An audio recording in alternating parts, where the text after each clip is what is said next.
आज मैं आपको मोटापे के मुताल्लिक बहुत ही आसान नुस्खा, बहुत ही आसान तरीका और बहुत ही आसान दवाई बताऊंगा कि आपने वो मेडिसिन खानी है, आपका पेट जो है वो बिल्कुल अंदर चला जाएगा, ख़त्म हो जाएगा। जितना भी आपकी गोगड़ बाहर निकली हुई हो, पेट बाहर निकला हो, वो सारे का सारा खत्म हो जाएगा। जिस्म बद्दा हुआ है, जिस्म आपका बहुत बुरा लग रहा है, बहुत मोटा हो गया है, तो उसको पतला करने के लिए, उसको कम करने के लिए ये नुस्खा इंतहाई अच्छा है। सबसे पहले आपने ये करना है कि इस वीडियो को आगे लोगों के अंदर शेयर कर देना है और आपने इस वीडियो को अच्छी तरह देखना है, सुनना है, समझना है।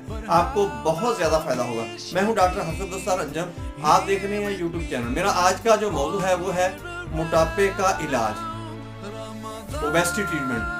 दोस्तों, जिन लोगों को मोटापा हो जाता है उसकी बहुत सारी वजूहत हैं। सबसे पहली वजह जो होती है, काज जो होता है, वो यही होता है कि उनके जिस्म के अंदर वाफर